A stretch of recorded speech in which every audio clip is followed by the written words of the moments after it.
Bonjour Ludovic, Bonjour Joukov, comment vas-tu? ça va très bien et toi? Très très bien, merci.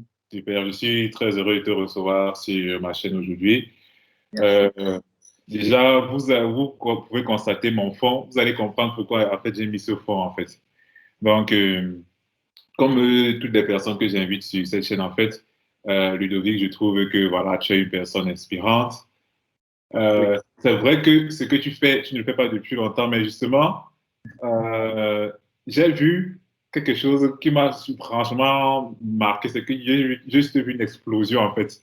J'ai vu, Oui. on va en parler, on va parler.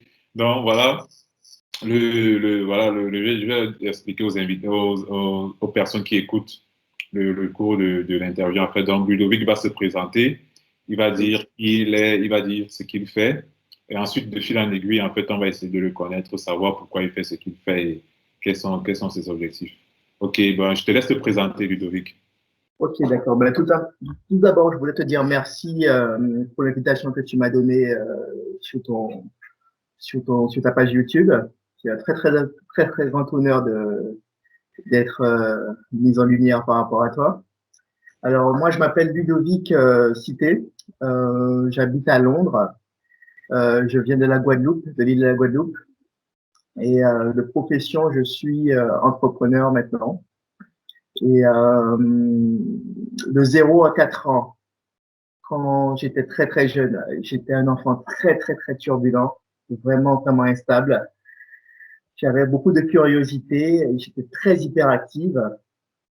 Je suis issu d'une famille très pauvre. Et dès l'âge de 5 ans, j'ai eu une passion sur l'automobile.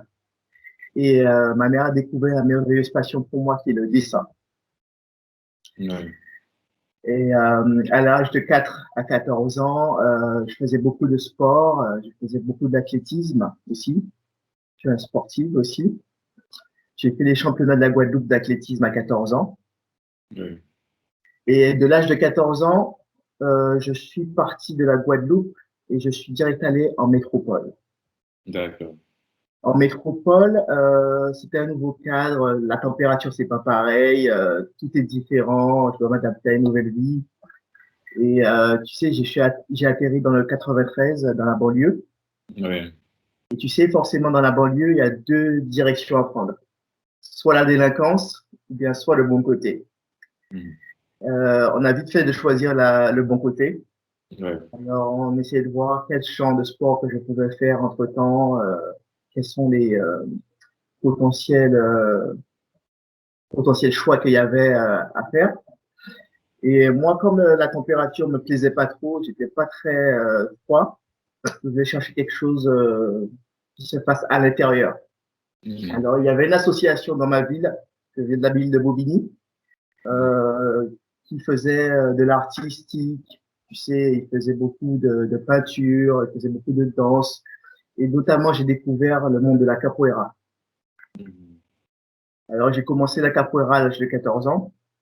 Au début, ça allait bien, je m'initiais. Et de fil en aiguille, avec le temps, je suis passé à des niveaux très avancés. Mhm. Jusqu'en 2007, je suis allé au championnat du monde de capoeira au Ouais. Brésil.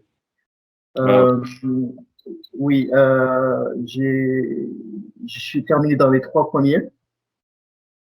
Ça m'a apporté énormément au niveau de la culture, au niveau de la langue aussi. J'ai beaucoup appris au Brésil. ouais. Quand je suis retourné au Brésil, je suis retourné dans le 93, j'étais lycéen. Ouais. Je suis retourné dans la vie étudiant. Et c'est là qu'un professeur d'art plastique m'a vraiment repéré. Il m'a dit que ouais, il se passe quelque chose. Tu dois faire quelque chose avec cet art. Tu es trop fort, ne reste pas là, parce que j'étais dans un lycée qui n'était pas adéquat à ce Mhm. que je voulais en fait.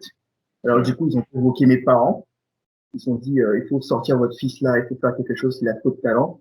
Mhm. Du coup, mes parents ont démarché, ils ont trouvé une école d'architecture qui se trouve Ouais. à Vincennes. Oui. Et c'est du lycée de Vincennes, j'ai fait un petit BEP, Mhm. architecture et construction. Oui. Ça a été mon premier échec. Là, j'ai vraiment essuyé l'échec et j'ai pas réussi ce BEP. Ouais. Et comme c'était mes parents qui subvenaient à cette étude, ils ont dit alors non, tu as raté, on ne fait plus rien pour toi. Du coup, je me suis dit, oh, c'est dommage, franchement, j'ai raté un BEP qui m'attirait vraiment. Oui. J'ai vraiment loupé. Alors, je me suis dit que non, c'est pas possible. Il faut que j'ai envie d'y arriver, je dois me débrouiller par moi-même. Euh, j'ai en- du coup, j'ai essuyé plein de petits boulots par-ci, par-là, tu vois, pour essayer de me démerder parce que j'étais plus dans la possibilité d'avoir quoi que ce soit de mes parents. Oui. Alors, du coup, de fil en aiguille, je faisais des petits boulots d'intérim par-ci, par-là. Qu'est-ce que j'ai fait? J'ai fait un peu d'intermittent de spectacle, j'ai fait de l'intérim, de la manutention, tu vois, plein de petits boulots comme ça. Oui.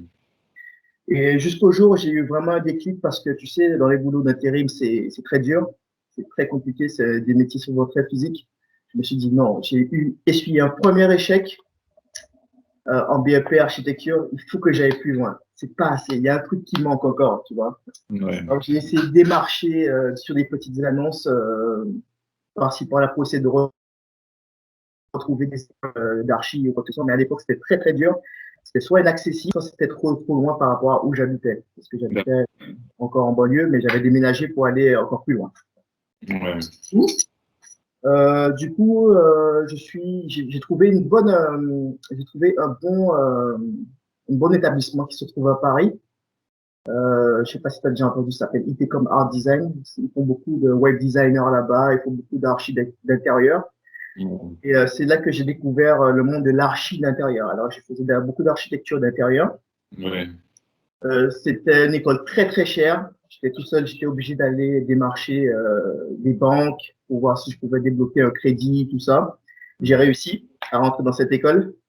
Cette école avait un niveau de licence. Moi, j'étais en BEP. Alors, tu peux pas t'imaginer le nombre d'efforts que j'ai fait pour batailler pour entrer dans cette école. Ah, Tu c'est vois ce que bien. je veux dire? Très Je bien. Ouais. suis entré dans cette école, j'étais les derniers pour commencer, pour débuter l'année. Et à la fin de l'année, je suis arrivé dans les 3 premiers encore. Waouh. Oui.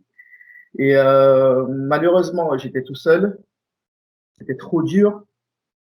Je ne pouvais pas continuer l'école d'architecture parce que c'était plus de 7 000 € l'année. Et à Oui. l'époque, je faisais un petit boulot qui ne pouvait pas éventuellement continuer. Oui. Alors, malheureusement, j'ai coupé court à ça. Et je suis retourné malheureusement dans la vie active, quoi. Essayer de continuer à démarcher. Je faisais des petits galas de capoeira, tu vois, pour essayer d'arrondir les fins de mois, tout ça. Oui. Jusqu'au jour où mon professeur de capoeira a vu le travail acharné que je faisais. Il a vu que je bataillais très dur, que je continuais la capoeira, que j'avais un mindset et un lifestyle très, très, très discipliné. Il a dit, Oui. franchement, ça le tient à cœur. Et lui, il travaillait directement dans le monde du luxe sur les Champs-Élysées. Oui. C'est là qu'il m'a donné l'opportunité de rentrer dans le monde du luxe. Oui. C'est-à-dire que j'ai travaillé dans 2 boutiques que je ne citerai pas malheureusement, Oui. deux boutiques prestigieuses où j'avais un gros poste de responsabilité. Mhm. Et ça s'est passé très très bien. J'ai beaucoup appris, ça m'a beaucoup appris, surtout dans la discipline. Ça m'a appris aussi plein de choses dans le monde du luxe. Ça m'a appris plein de choses aussi dans, comment dire, comment ça se passe, le milieu très fermé et tout. Mais il y a quelque chose qui me disait que non, il faut que j'apporte plus. Tu vois ce que je veux dire? Il faut que j'apporte encore plus. Mhm. Et malheureusement, j'ai coupé court avec mon professeur, la relation entre mon professeur de capoeira et moi parce que la vie le voulait ainsi. Oui. Et j'ai décidé de refaire mon chemin. Alors j'ai essayé de redémarcher, comment ça s'appelle, de redémarcher plein de petits boulots intéressants. Et comme j'habitais trop loin des Champs-Élysées, le temps que je rentrais, je finissais à des heures très tardives le soir. Le temps que je rentrais, ça prenait du temps. Et tu sais déjà, les transports en banlieue commençaient, c'est pas évident, quoi. Oui. Très, très compliqué. Après, j'ai essayé de voir où est-ce que je pouvais trouver du boulot proche de ma ville ou dans ma ville. Et j'ai trouvé un boulot en tant que surveillant dans des écoles et dans des collèges. Je dis que ouais, ce genre de boulot, ça pourrait beaucoup aider les petits jeunes parce que vu mon expérience, vu mon passé, je pouvais les apporter un petit quelque chose, quoi. Alors j'étais là pour aider les professeurs, en même temps les aider, les motiver comme un genre, un grand frère. Tu vois ce que je veux dire? Ouais. Ça a beaucoup aidé, ça a beaucoup aidé le collège où je travaillais parce que j'ai apporté, comment dire, une petite option en plus qu'ils n'avaient pas et qui cherchaient, quoi. Alors j'ai fait 2 ans là-bas et après, ça a été complètement le déclic. Et là, franchement, j'ai trouvé une grosse opportunité pour aller en Angleterre, vivre en Angleterre. Alors, je suis parti avec toute ma famille, avec un grand, grand risque, un grand, une grande découverte, parce que je savais pas parler du tout anglais. On m'a Ouais. donné cette opportunité pour justement changer de cadre de vie et tout. Et franchement, c'était beaucoup, très, très, très, très risqué.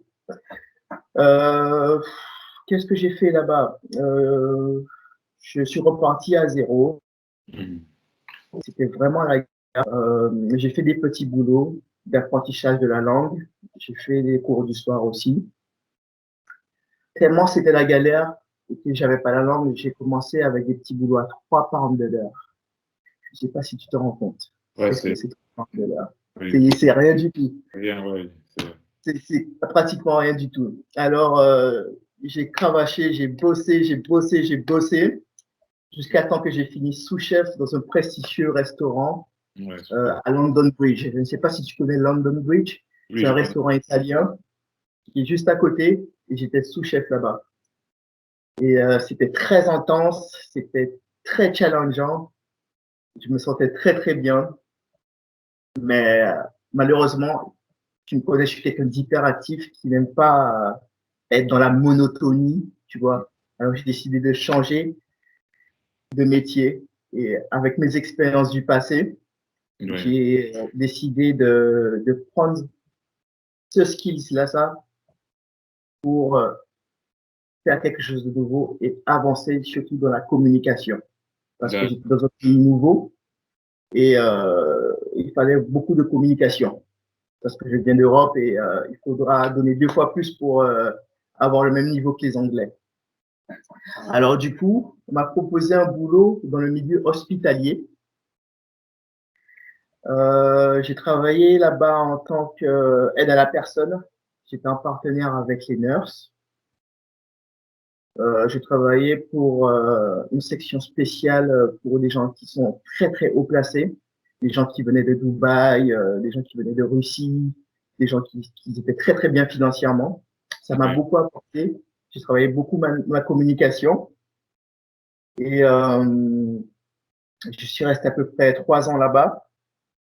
Et quand j'ai commencé à bien me sentir bien dans ce que je faisais, je me suis dit, allez, c'est le moment de partir parce que je sentais que la monotonie arrivait, la routine encore, quelque chose que je déteste, comme vous pouvez le voir. Alors, j'ai eu un déclic. J'ai décidé vraiment de m'investir en moi et d'être dans le développement personnel. d'accord. Alors, j'ai commencé la lecture. J'ai commencé à lire des petits bouquins de remise, de remise en condition physique pour me remettre au sport bien comme il faut. Ouais, Euh, quoi d'autre de la confiance en soi, du développement personnel de plusieurs écrivains. ouais. J'étais découvert aussi, découvert aussi. Et entre-temps, j'avais fait un petit peu de reprise de dessin, mais pas dans le cadre professionnel, mais vraiment dans le cadre passion. Alors, je reprenais le dessin petit à petit. Je reprenais les bases de tout ce qui était architecture, tu vois, tout ce qui était dessin architectural, dessin professionnel. Ouais, Et j'avais jamais tourné la page parce que je me disais que ça allait me rapporter quelque chose un jour. Alors du coup, tous mes dessins, je les gardais avec moi en fait. Tous les projets, tous les dessins que j'avais, je les gardais avec moi. Je ne me suis pas débarrassé parce que, je sais pas, il y a une conscience qui me disait que ouais, il fallait que tu gardes ça, il fallait que tu gardes ça et que ça va te rapporter un jour. Alors du coup, je l'ai gardé Entre-temps, j'ai découvert ma chérie Ouais. à cette période. C'était une période qui était assez compliquée pour moi, mais heureusement, moi je suis croyant, j'ai un Dieu et cette personne est venue au bon moment et au bon moment dans ma vie, quoi. Mhm.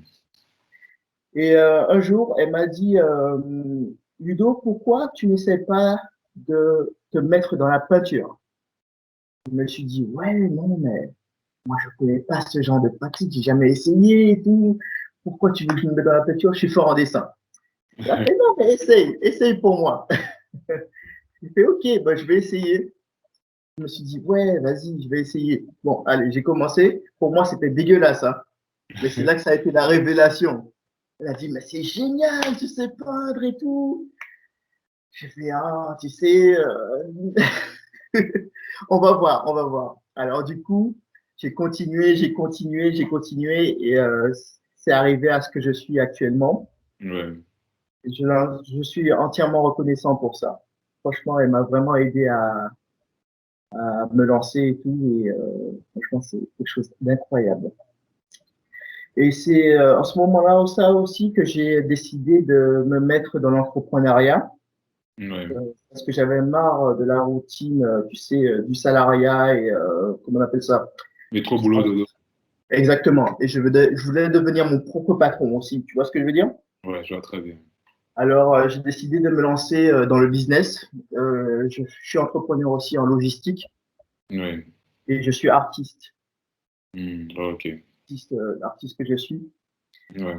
Et l'art est venu dans ma vie comme ça, quoi, en juste essayant et en se lançant dans quelque chose de nouveau. Et ça m'a permis de sortir de la monotonie. Ouais. Ça m'a permis d'être acteur de ma vie aussi. Tu vois ce que je veux dire? Ouais, exactement. Et, de passer de passif à actif. Tu vois ce que Mhm. je veux dire? Ouais, très Parce bien. que, comme tu as vu, la monotonie, c'est quelque chose qui est quelque chose de fréquent dans ma vie. Alors, je me suis dit, non, stop, ça y Mhm. est, c'est bon, on y va et on se lance. Mhm. Ouais. Et c'est comme ça que je suis ce que je suis maintenant, quoi. Ah, ok. Super, mais franchement, c'est, comment on dit ça? Les Anglais vont dire amazing, mais je sais pas comment on dit ça en français. C'est incroyable parce que C'est euh, riche, oui. ouais, c'est tellement riche. Oui, Et en fait, ce que je veux que les personnes qui sont en train d'écouter cette interview en retirent de ce que tu as fait parce que c'est inspirant dans le sens où tu ne t'es pas laissé aller à ton premier échec, en fait, tu vois. Tu es tombé, tu t'es relevé, tu es tombé, tu t'es relevé. Et en fait, ce qui me plaît, en fait, c'est le fait que, à un moment, tu t'es dit que ce n'est pas cette vie que je veux, en fait. exact. Tu t'es dit, ce n'est pas, cette vie ça ne me mérite pas, en fait. Et personnellement, c'est le mindset, en fait, que j'aimerais que les gens aient, en fait. C'est-à-dire, à un moment donné, tu te regardes dans le miroir, tu te dis que cette vie que je suis en train de mener, en fait, ça ne me correspond pas. Et tant que je n'ai pas la vie que je veux, en fait, je n'abandonne pas. Et Exactement. ça se voit vraiment dans ton parcours parce qu'on a vu, tu as essayé la capoeira, tu es allé, tu as fait des petits boulots, tu es allé travailler dans les restaurants, tu as fait comment on dit ça, l'architecture. Bref, tu as fait beaucoup de choses. Beaucoup de Et, choses. et finalement, tu as retrouvé ton chemin. Et c'est ça que je trouve incroyable, en fait. Et très enrichissant. Donc, voilà, si vous avez si aujourd'hui tu es parent, tu écoutes cette interview et que tu te trouves dans une situation où tu ne sais pas où ta vie est en train de partir, tu te dis, voilà, je ne sais pas, essaye. Si tu as une idée en tête, essaye. Tu as vu Ludovic, il a essayé plein de choses. Finalement, il s'est retrouvé là où il est. Donc, essaye, essaye, essaye. À un moment donné, tu vas trouver ta voie. Ce n'est pas, voilà. On dit souvent que tant qu'on a le souffle de vie, il y a toujours l'espoir, en fait. Exactement. Et Oui. je suis tout à fait d'accord avec toi. Tant qu'il y a de source de vie, on a toujours possibilité d'y arriver, de continuer de se battre et de le faire. Mhm. Exactement. Clairement. Alors, donc aujourd'hui, tu as dit que tu es tu es entrepreneur. Mais moi, ce qui m'a vraiment attiré chez toi, c'est ta casquette de peintre. Parce que c'est pour ça que vous voyez mon fond d'écran, parce que voilà, je savais un artiste est très talentueux. Et quand il dit très Merci. talentueux, je dis même le mot est très petit en fait. Parce que je vais mettre les liens de sa page Instagram. Vous allez aller voir un peu ce qu'il fait. Franchement, il est très bon. Il est vraiment très bon. Et Merci. en fait, j'ai eu, quand tu as créé ta page Instagram, tu m'avais envoyé, voilà, tu avais envoyé les demandes, venez me follow. Bon, Oui, j'étais les premiers à te follow. Et oui, quand j'ai vu ce que tu as fait en peu de temps, j'étais impressionné en fait. oui. Non, il faut que je discute avec lui parce que peut-être, est-ce que tu peux nous dire en fait, en fait, pourquoi, qu'est-ce qui a créé ce déclic-là qu'il faut que, voilà, que tu passes de la peinture, tu fais la peinture, tu caches dans tes placards, au stade où tu fais ta peinture, tu le montres au monde et tu produis énormément de tableaux par jour. C'est quoi qui a fait créer ce déclic-là? La niaque, Hmm. la rage de. Ouais. Je me suis dit, non, ce truc-là, ça, je l'ai en moi, Oui, il faut que je l'exploite. Il faut vraiment oui, que je l'exploite et que je le mette à la lumière. Parce que oui, chaque personne est issue d'un talent. Chaque oui, personne est avec un talent. oui, Ça, je peux te le confirmer. Et oui, il faut vraiment croire en ce que tu fais. Et au départ, j'avais beaucoup de mal à croire ce que je faisais. oui, J'étais jamais sûr de ce que je faisais. Je me suis dit, non, là, c'est le moment. Il n'y a plus rien à perdre. Il faut mettre à jour tes potentiels et ton talent. oui. Donc, donc, en fait, tu t'es dit, tu as eu un déclic, en fait, c'est-à-dire, tu t'es dit, il faut absolument que j'exprime ce talent que j'ai, en fait. Exactement. Mhm, d'accord. Exactement. Et, et en fait, qu'est-ce qui te drive? C'est-à-dire, qu'est-ce qui fait en sorte que tu prennes un tableau, tu te mets à peine? Qu'est-ce qui te drive, en fait? C'est l'inspiration des fois. Le Oui, plus souvent, c'est l'inspiration. C'est des oui, choses qui m'est arrivé dans mon passé, des mhm, choses que je vois au quotidien aussi. C'est mhm, en fait, c'est un ensemble de plein de vecteurs qui fait que c'est une étincelle et après c'est là, ça vient. ouais, Et, et je me mets à peindre. Je suis à la recherche des couleurs. Ça ouais, vient, ça vient, ça vient. Et après, c'est ça qui fait la magnificence de tableau, en fait. mhm. C'est tout simplement ça. D'accord. Wow, c'est incroyable. Et aussi, euh, maintenant, qu'est-ce qui t'a poussé? Parce que beaucoup de personnes, en fait, quand elles découvrent leur talent, elles, peut-être, elles produisent autant que toi. Mais en fait, Mhm. il y a deux choses qu'elles font. Soit, bon, elles créent une page sur les réseaux sociaux, comme Oui. toi tu fais, ou bien elles continuent à cacher. Mais toi, en fait, qu'est-ce qui a fait en sorte que tu décides que je vais non seulement montrer mon travail au monde, mais aussi, je veux le partager parce que je ne vous ai pas mentionné, mais Ludovic, en fait, il fait des tableaux à la demande, en fait. Tu commandes, donc tu fais tu le contactes. Moi, je vais mettre ces liens sur ses réseaux sur lesquels vous pouvez aller voir ce qu'il fait. Ensuite, vous allez Je te remercie. ah, non, c'est normal. Ensuite, vous allez aller passer, si vous voulez un tableau personnalisé, vous demandez, il va le faire. Donc, en fait, qu'est-ce qui t'a justement fait passer du stade à peindre à la maison, placard, et justement te révéler au monde, en fait? Qu'est-ce qui fait en sorte que, voilà, tu, euh, tu aies ce shift-là? Bah, écoute, j'avais récemment un petit pépin. Oui, Je me suis fait un petit accident au pied et oui, j'étais dans l'incapacité de bouger de chez moi parce que j'avais le pied cassé. Je suis dans l'incapacité de bouger chez moi. J'étais complètement enfermé. En plus, vous connaissez, à Londres, c'est un peu compliqué vu le confinement qu'il y a. mhm, Alors, j'avais tellement la rage en moi que je me suis cassé le pied. Je me suis dit, mais je peux plus rien faire, je peux plus sortir, je peux plus avoir d'activité. Alors, il faut que je m'exprime, quoi. Il faut que je dégage ce truc qui est en moi, cette flamme qui est en moi. ouais, Alors, j'ai commencé à dessiner et de fil en aiguille, ma chérie m'a dit de peindre. Et c'est là que je me suis mis à peindre. Et dès que j'ai vu l'inspiration qui commençait à arriver comme ça, je me suis dit, ouais, il faut que je me base sur la nature. La nature. Alors, c'est ouais, pour ça que je parle beaucoup de la nature. Je suis très nature, j'aime les choses naturelles, j'aime la beauté de la nature.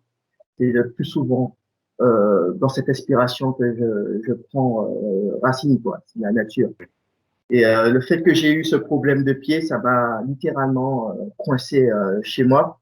Alors je me suis mis dans la peinture et c'est comme ça que l'inspiration est venue petit à petit, petit à petit. C'est comme ça qu'à force du travail, j'ai commencé à progresser, progresser. C'est avec l'acharnement de mon boulot, quoi. Parce que moi, quand je commence quelque chose, je suis un vrai malade, je suis un vrai acharné. J'y Ouais, vais à ne plus compter mes heures. Et ouais. franchement, c'est passionnant parce que je suis passionné par ça. La Mhm. peinture, c'est quelque chose de nouveau pour moi. C'est une nouvelle passion. Avant, c'était le dessin. Je continue toujours le dessin, hein. Mais comme j'ai découvert la passion de la peinture, alors je exprime plus mon art maintenant dans la peinture, quoi. C'est Mhm. pour ça que je fais beaucoup, beaucoup, beaucoup d'œuvres régulières, quoi. D'accord. OK. Et donc, je dirais c'est ton côté aussi, comment on dit ça, entrepreneuriat. Tu t'es dit, bon, je peux aussi profiter aussi justement pour, voilà, pour vendre, voilà, pour vendre mes Aussi, services en fait. aussi, parce que j'ai vu qu'il y avait possibilité de faire quelque chose avec, de vendre mes œuvres d'art. Alors, Ouais. je me suis dit que, ouais, vaut mieux que je fasse travailler le réseau social, les réseaux sociaux pour Mhm. essayer de faire quelque chose de mon art, quoi. Et j'ai vu que ça, c'est relativement positif. Alors, j'ai continué, en fait. Mhm. Je me suis mis en avant sur les réseaux sociaux. Ouais, non, ouais, c'est super ça. Et voilà, c'est intéressant. Et maintenant, aujourd'hui, en fait, comment toi tu te vois en fait? C'est-à-dire, est-ce que dans ton esprit, tu te vois genre dans 5 ans, tu te vois complètement dans la peinture ou bien Mhm. tu veux toujours continuer toujours avec plusieurs casquettes pendant longtemps? Comment est-ce que voilà, toi, tu te projettes comme ça dans l'avenir? Moi, je me vois vraiment travailler et finaliser dans la peinture. Mais tu sais, on dit toujours qu'il faut toujours avoir plusieurs cordes à son arc. Ça en a, oui. Tu vois ce que je veux dire? Et franchement, si les possibilités me donnent, oui, pourquoi pas continuer dans la peinture. Mais en ce moment, avec les temps difficiles là, le Ouais, confinement, vaut mieux avoir plusieurs cordes à son arc. ouais, c'est Et sûr. comme on dit chez moi, de ne pas lâcher l'autre branche avant d'attraper l'autre. Tu vois ce que je veux dire? Faut Oui, oui, toujours, tu vois. Ouais. clair. Non, c'est clair. Alors, moi, franchement, oui. Dans 5 ans, oui, je me vois bien faire ce genre d'activité à temps plein. Parce que Mhm. vu comment c'est parti là, oui, c'est très, très, très, très positif. Ouais. Alors, du coup, oui, pourquoi pas être un artiste officiel dans 5 ans. Ce serait Mhm. très, très bien. Parce que c'est aussi le monde de l'entrepreneuriat. Parce que je suis à mon propre compte et c'est moi qui vends mes tableaux, c'est moi qui fais les choses, quoi. C'est comme une petite entreprise aussi. Ouais. Tu vois ce que je veux dire? Mhm. Ok, super. De toutes les façons, c'est ça qu'on est venu faire sur Terre, en fait, c'est-à-dire, C'est ça. voilà, créer son empire, en fait, à partir de sa, comment dire ça, de son talent, de sa passion. Oui. Et maintenant, si, là, non, bon, l'interview est en train de tirer à sa fin, mais maintenant, si tu as une personne, un jeune homme, par exemple, disons qu'il y a un jeune homme d'une vingtaine d'années, qui, Mhm. lui, voilà, je dirais, il est perdu dans sa vie, tu vois, il te dit, voilà, Ludovic, voilà, je ne sais pas où ma vie va. Quel est le conseil que tu lui donnerais, en fait?